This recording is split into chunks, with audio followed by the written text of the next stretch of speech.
Hello दोस्तों, आज हम लोग बात करेंगे जैक स्ट्रैट पाथवे और जैनस काइनेस पाथवे के बारे में। अब बात करते हैं इसके इंट्रोडक्शन के बारे में। जैक स्ट्रैट पाथवे, जैक का फुल फॉर्म है जैनस काइनेज, स्ट्रैट का फुल फॉर्म है signal transducer and activator of transcription. ठीक है, ये सबसे इम्पॉर्टेंट कम्युनिकेशन टूल्स होते हैं सेल फंक्शन में, ध्यान दीजिएगा। और यही रीजन होता है कि ये इनके डिस्टर्ब होने से ह्यूमन बॉडी में कैंसर जैसी खतरनाक बीमारियों का जन्म होता है। आगे देखते हैं, जैक स्ट्रैट मीडिएटेड जो इवेंट्स होती हैं वो क्या क्या होती हैं, यानी कि जैक स्ट्रैट पाथवे से क्या क्या हमारी बॉडी में फंक्शन होते हैं। हीमेटोपोइसिस, खून का बनना, इम्यून फिटनेस, हमारी इम्यूनिटी को मेंटेन करते हैं इसी पाथवे के द्वारा। टिश्यू रिपेयर, टिश्यू का रिपेयर भी इसी पाथवे से होता है। सपोज करिए अगर यही डिस्टर्ब हो जाए तो हीमोपोइसिस, इम्यून फिटनेस और टिश्यू रिपेयर, ये सारे फंक्शन डिस्टर्ब हो जाते हैं। इसके अलावा इन्फ्लामेशन, एपोप्टोसिस एंड एडिपोजेनोसिस, ये सारे फंक्शन डिस्टर्ब हो जाएंगे। ठीक है, इसीलिए कहा जाता है कि इस loss of mutation of JAK STAT pathway, या तो इनका म्यूटेशन हो जाए, किसी कारणवश म्यूटेशन का मतलब इनकी फंक्शन डिस्टर्ब हो जाए। ठीक है, किसका, जैक स्ट्रैट पाथवे का लॉस हो जाए या डिस्टर्ब हो जाए, या इनके म्यूटेशन या दूसरा काम करने लगे, ओवर एक्टिवेट हो जाए, तो क्या होगा, ये मैनी डिसीज, बहुत सारी बीमारियों को ह्यूमन बॉडी में जन्म देंगी। इसीलिए बहुत ज़्यादा इंपॉर्टेंट है। अब बात करते हैं कंपोनेंट्स के बारे में। जैक स्ट्रैट पाथवे के कंपोनेंट्स, मेन कंपोनेंट्स क्या होते हैं। देखिए, जैक स्ट्रैट पाथवे के मेन कंपोनेंट्स होते हैं, एक तो होता है रिसेप्टर। ठीक है, मेन होगा रिसेप्टर। मान लीजिए ये हो गई हमारी सेल मेम्ब्रेन। ठीक है,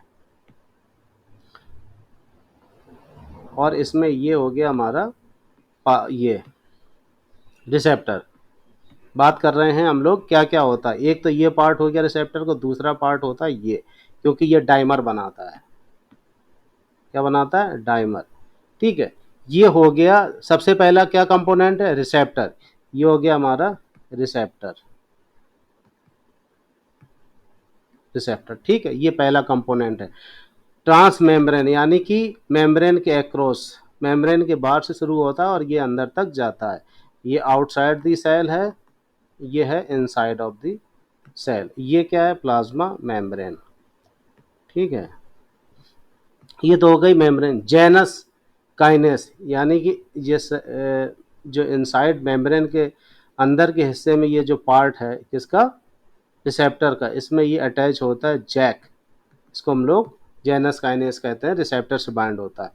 उसके बाद जब ये, अभी हम लोग नेक्स्ट देखेंगे बाद में, जब ये एक्टिविटी या सिग्नल ट्रांसक्रिप्शन का मैकेनिज्म होते हैं तो स्टैट भी आके इससे जुड़ जाता है। क्या, स्टैट, STAT, स्टैट। स्टैट क्या है, signal transducer and activator of transcription. ठीक है, अब ये कौन कौन से हो गए, मेन क्या हो गया, जैक स्टैट के क्या कंपोनेंट हो गए। सबसे पहले हो गया आपका ये रिसेप्टर। ठीक, फिर जेनस काइनेस और स्टैट, ये तीन मेन फंक्शन हो गए। अब आगे बात करते हैं। देखिए, जैक, जेनस काइनेस फैमिली में क्या क्या होता है। अब देखिए, थोड़ा सा ये भी जानना जरूरी है कि ये बहुत ज़्यादा इंपॉर्टेंट नहीं है, बट इंट्रोडक्शन तो जानना ही पड़ेगा आपको। ठीक है, जेनस काइनेस फैमिली में 4 मेंबर्स होते हैं, जैक 1 2 3। ठीक है, एंड TYK2। ठीक है, ये 4 मेंबर हैं जैक फैमिली के। ये थोड़ा अलग नाम है, याद रखिएगा।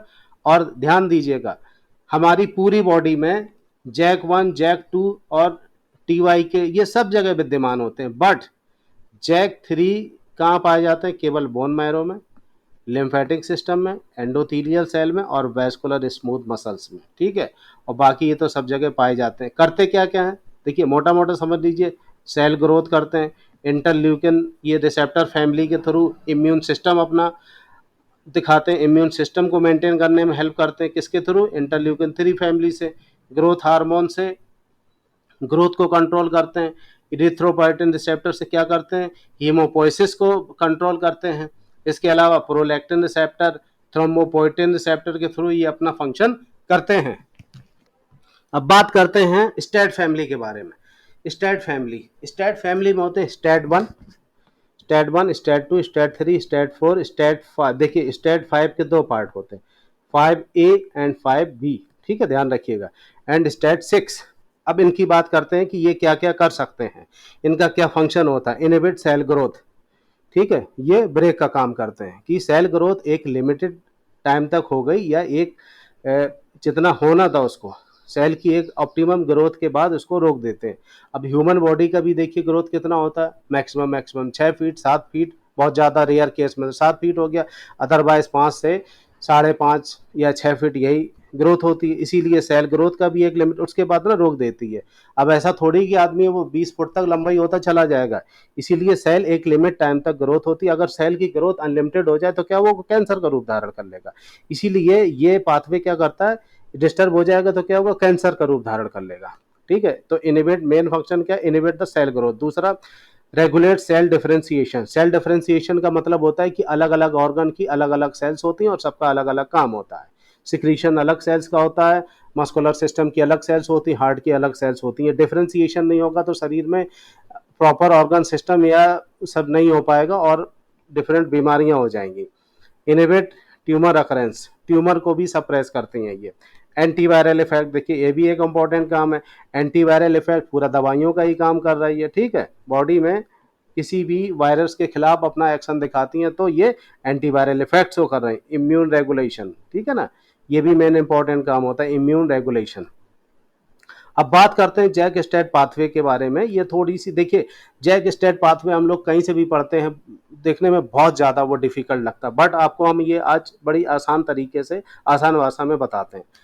अब पहले तो ये डायग्राम समझ लीजिए, ये क्या है, ये सेल मेम्ब्रेन है, क्या है, मेम्ब्रेन, ठीक है, मेम्ब्रेन है। ये लिगेंड है, ये देखिए लिगेंड है, जो कि लिगेंड इसमें लगा नहीं रहता, ये आया है यहाँ, आया, समझ गए।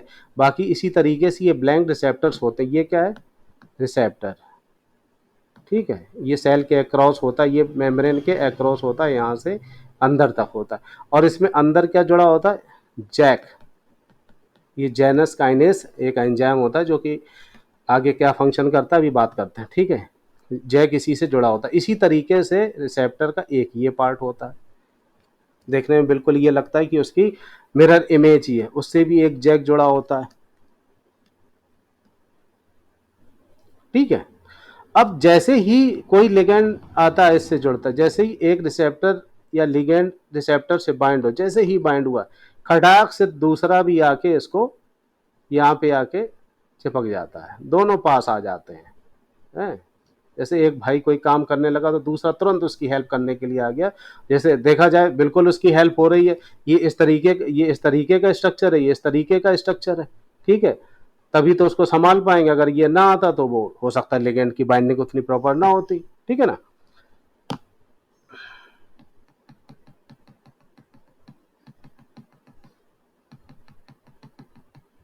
ठीक है, अब बात करते हैं कि आगे कैसे, एक एक स्टेप लेके बात करते हैं। सबसे पहले क्या हुआ कि लिगेंड इससे बाइंड हुआ, ठीक है, बाइंड हुआ। और दूसरा जो है, ये पहले स्टेप में तो सिर्फ बाइंडिंग हुआ, ठीक।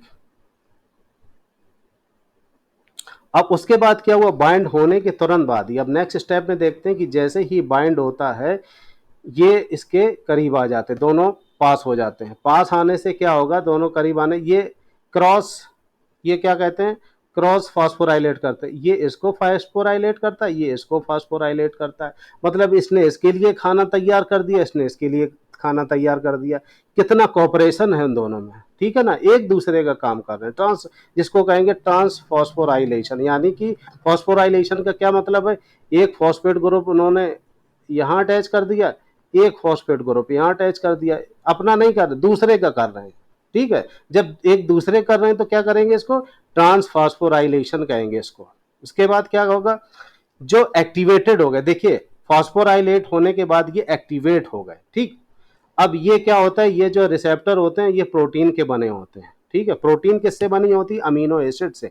उसी अमीनो एसिड में एक अमीनो एसिड होता है टायरोसिन, इसको अगर हम लोग बहुत ही अल्ट्रा माइक्रोस्कोप से देखें तो एकदम ये मॉलिक्यूलर स्ट्रक्चर ये दिखाई देगा, इस तरीके से ये खंबे दिखाई नहीं देंगे, ये पहले प्रोटीन के स्ट्रक्चर्स एकदम केमिस्ट्री ही दिखाई देगी उसमें। तो उस केमिस्ट्री में आप इमेजिन करके देखिए कि उसमें जो एक प्रोटीन और उसके बाद एक टायरोसिन का स्ट्रक्चर होगा, उस टायरोसिन के स्ट्रक्चर को ये फिर फॉस्फोराइलेट करेंगे। कौन फॉस्फोराइलेट करेगा? जैक फॉस्फोराइलेट करेगा। ठीक है, ठीक है, एक इस तरफ फास्फोराइलेट कर दिया, एक उस तरफ फास्फोराइलेट कर दिया। तो अब होगा क्या, है ना, इसने क्या किया, फास्फोराइलेट करने से क्या होगा, creating binding site for state. ठीक है, पहले तो अपने आप को फास्फोराइलेट करके एक्टिवेट किया, फिर उन्होंने क्या किया, जो टायरोसिन रेसिड्यू था, टायरोसिन अमीनो एसिड था, उसमें एक फॉस्फेट ग्रुप अटैच कर दिया, दोनों तरफ एक एक फॉस्फेट ग्रुप अटैच कर दिया। उस अटैच करने से क्या होगा कि ये एक बाइंडिंग साइट क्रिएट हो गई। किसके लिए क्रिएट हो गई? स्टेट के लिए। ठीक है ना।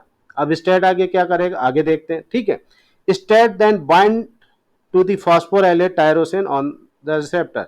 अब स्टेट जो है, स्टेट देखिए यहाँ पे फॉस्फो, अब स्टेट जो इधर घूम रहा था साइटोप्लाज्म में, ठीक है, यहाँ आके अटैच हो गया। ठीक है, इस तरीके से उसमें अटैच हो गया। अब अटैच हो गया, अब इसके आगे क्या फायदा है, अब क्या करेगा ये, फिर जैक के द्वारा, जैक का एक ही काम है कि फास्फोराइलेट करते रहो, एनर्जी ट्रांसफर करते रहो, एक्टिवेट करते रहो।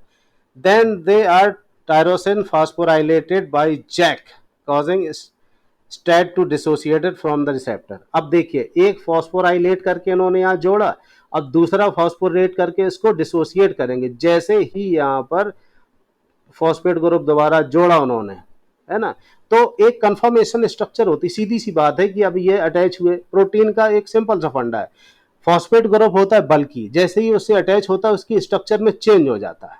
ठीक है ना, जैसे आप बैरियर देखते हो ना, कि जो अपना देखिए बैरियर लगा होता है, यहाँ पे एक वजन सा टंगा होता है। ठीक है, अब वजन आप एक और बढ़ा दीजिए, ये हटा दीजिए तो ये नीचे चला आएगा। ठीक है, ये नीचे चला आएगा। ठीक है, इससे आप वजन हटाने से ये नीचे चला आया, इसमें टांग दीजिए तो ऊपर चला गया। तो इसको क्या समझ लीजिए, फॉस्फेट ग्रुप समझ लीजिए। बायोलॉजी में ऐसे ही होता है। ठीक है ना, फॉस्फेट ग्रुप जोड़ा, ये क्या हुआ, इस फॉस्फोराइलेशन की वजह से फॉस्फेट ग्रुप जोड़ने से ये दोनों अलग हो गए। जब दोनों अलग हो गए तो उन्होंने कहा यार हम लोग तो अलग हो गए, हमारा कोई सहारा नहीं रहा, तो आओ हम लोग दोनों आपस में मिल लेते हैं। तो ये क्या करेंगे, डाइमर्स बन जाएंगे। ठीक है, इस तरीके से ये डाइमर बन जाएंगे, दोनों एक साथ स्ट्रक्चर। देखिए ये दोनों अलग अलग थे पहले, और जैसे ही ये फॉस्फोराइलेट हुए, वहां से डिसोसिएट हुए रिसेप्टर से, तो ये डाइमर बन गया, डाइमराइजेशन ऑफ स्टेट। अब ये क्या करेंगे, प्रोसीड करेंगे न्यूक्लियस की तरफ। ये न्यूक्लियस है। ठीक है, सेल नहीं है, सेल तो पहले से ये सेल के अंदर है। सेल के अंदर फिर कहाँ जा रहे हैं, न्यूक्लियस के अंदर जा रहे हैं। ठीक है, न्यूक्लियस के अंदर क्या मिलेगा उनको, न्यूक्लियस के अंदर मिलेगा डीएनए। ठीक है, डीएनए से ये बाइंड हो जाएंगे, डीएनए से बाइंड हो जाएगा तो क्या होगा, डीएनए से बाइंड होने के बाद ये ट्रांसक्रिप्शन करेंगे। ठीक है, एक स्पेसिफिक प्रोटीन बनाएंगे। ठीक है, स्पेसिफिक प्रोटीन बनाने का क्या मतलब है, देखिए प्रोटीन से ही डिफरेंट टाइप के अमीनो अमीनो एसिड्स, प्रोटीन का मतलब है सबसे पहले अमीनो एसिड बनना है, फिर प्रोटीन बनना है। प्रोटीन का मतलब वो बायोलॉजिकल मॉलिक्यूल बनाना जिसकी हमें रिक्वायरमेंट है। ठीक है ना, जैसे होम्योपोइसिस में क्या था, एक पर्टिकुलर प्रोटीन बनाना था। ठीक है, थायराइड हार्मोन्स या डिफरेंट डिफरेंट टाइप्स के हार्मोन का वहाँ पे सिंथेसिस शुरू हो जाता है, जिस टाइप का सिग्नल होता है। देखिए ये सिग्नल के आधार पर ही पर्टिकुलर प्रोटीन का बनता है। जिस तरीके का सिग्नल होता है फाइनली उसी तरीके का हमें एंड प्रोडक्ट मिलता है, उसी तरीके की प्रोटीन बनती है। And this is all about JAK STAT pathway. देखिए कोई टफ लगा, कोई भी टफ नहीं, बड़े आसानी से हम लोग समझ गए। अब उसमें फाइनली क्या होता है, finally transcription form special mRNA from DNA and then creates special mRNA from DNA and then creates special protein molecule that alter और मेंटेन ह्यूमन फिजियोलॉजी। ठीक है, अब ये सारा काम चल रहा है बड़े मॉलिकुलर लेवल से, और देखिए कितना नपा तुला चल रहा है। बायोलॉजी की आप ब्यूटी देखिए, कितना नपा तुला चल रहा है, हमारे शरीर में यही काम हो रहा है। और इसी काम में अगर कुछ भी रोड़ा अटकता है, कुछ डिस्टरबेंस होता है, म्यूटेशन होता है, तो आप समझ लीजिए क्या हालत होगा, बड़ी खतरनाक बीमारियां जन्म लेगी। ठीक है, तो इसीलिए जैक स्टेट पाथवे बहुत ही ज़्यादा हमारे शरीर में इसका प्रॉपर फंक्शनिंग बहुत ज़रूरी है एग्जाम के पॉइंट ऑफ व्यू से और आगे रिसर्च के पॉइंट ऑफ व्यू से, हर चीज़ के तरीके से ये बड़ा ज़रूरी है। अब देखिए आपने इसको समझ लिया, कोई टफ था? बिल्कुल भी नहीं टफ था, बेसिक कॉन्सेप्ट आपका तैयार हो गया। ठीक है, चलिए आज के लिए इतना ही, थैंक यू।